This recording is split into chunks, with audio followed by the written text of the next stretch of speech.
Hello everyone, welcome to Telugu concepts. ఈ వీడియోలో తెలంగాణలో రైతు బంధు రైతు భరోసా పథకంపై తెలంగాణ రాష్ట్ర సర్కార్ నుండి అన్నదాతలకు ఇప్పుడిప్పుడే కొత్త మేజర్ అప్డేట్ వస్తుంది. ఈ రైతులకు రైతు భరోసా డబ్బులు రావు. ఇక ఈ తేదీ నుంచి తిరిగి ఖాతాలో రైతు బంధు డబ్బులు జమ చేయబోతున్న తెలంగాణ రాష్ట్ర ప్రభుత్వం ఎప్పటి నుంచి తిరిగి డబ్బులు ఖాతాలో జమ చేస్తారు, ఏ రైతులకు కారణాల రీత్యా ఎందుకు డబ్బులు పడవో ఈ వీడియోలో చూద్దాం. మీరు తెలంగాణకు చెందిన రైతులైనా, రైతు బంధు రైతు భరోసా డబ్బుల కోసం ఎదురు చూస్తున్న వారైనా వెంటనే మన వీడియోని ఒక లైక్ వేయండి. మీరు లైక్ చేస్తేనే ఈ వీడియో తెలంగాణ రాష్ట్ర వ్యాప్తంగా అయితే వెళ్తుంది. అలాగే బెల్ ఐకాన్ ట్యాప్ చేసి మన ఛానల్ ని సబ్స్క్రైబ్ చేసుకోండి. ఇక గత ప్రభుత్వం అమలు చేసిన రైతు బంధు పథకం స్థానంలో రైతు భరోసా పేరిట పెట్టుబడి సాయం ఇస్తామని కాంగ్రెస్ పార్టీ ఎన్నికల హామీ ఇచ్చింది. బీఆర్ఎస్ ప్రభుత్వం రైతు బంధు కింద ఎకరానికి 5,000 మాత్రమే పెట్టుబడి సాయం ఇచ్చింది. అయితే కాంగ్రెస్ రాష్ట్ర ప్రభుత్వం ఏర్పడాక ఏటా ఎకరాకు 15,000 పెట్టుబడి సాయం కింద రైతులతో పాటు కౌలుదారులకు ఇస్తామని తెలిపారు. వీరితో పాటు భూమి లేని వ్యవసాయ కూలీలకు కూడా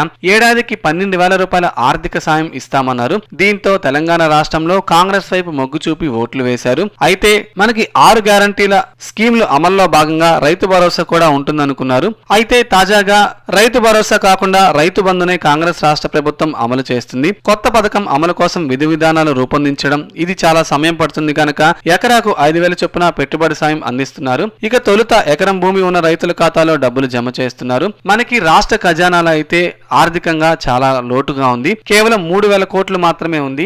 దీంతో రైతుల ఖాతాల్లోకి రైతు బంధు డబ్బులు జమ అవడం ఆలస్యం అవుతుంది. అయితే రైతులెవరూ ఆందోళన చెందాల్సిన అవసరం లేదని, అర్హత గల రైతు బంధు సాయం అందరి రైతుల ఖాతాల్లో జమ చేస్తామని తెలంగాణ రాష్ట్ర సర్కార్ ప్రకటించింది. ఇక ఎవరైతే ఇన్కమ్ ట్యాక్స్ కడుతున్నారో, అలాగే గవర్నమెంట్ జాబ్ ఉంటుందో వారికి మాత్రం రైతు బంధు పథకానికి సంబంధించి, అలాగే మహాలక్ష్మి పథకం, ఈ స్కీమ్స్ అన్ని రద్దు చేయాలని కాంగ్రెస్ రాష్ట్ర ప్రభుత్వం యోచిస్తుంది. ఇంకా చాలా మంది రైతులకు రైతు బంధు పెట్టుబడి సాయం అయితే అందలేదు. కొంతమంది మొబైల్ ఫోన్లకు మెసేజ్లు వస్తున్నాయి. ఫ్రెండ్స్, మీకేమైనా రైతు బంధు పథకానికి సంబంధించి సందేహాలు అలాగే ప్రశ్నలు ఉంటే Rythu Bandhu toll free number కు కాల్ చేసి కూడా తెలుసుకోవచ్చు. దీనికి సంబంధించిన నెంబరు అలాగే లింక్ నేను మీకు డిస్క్రిప్షన్ లో ఇస్తాను. మీరు అది ఓపెన్ చేసి కాల్ చేసి మరిన్ని డీటెయిల్స్ తెలుసుకోవచ్చు. మీ ఖాతాలో రైతు బంధు రైతు భరోసా పథకానికి సంబంధించి ఎంత పడ్డాయో కామెంట్ చేయండి.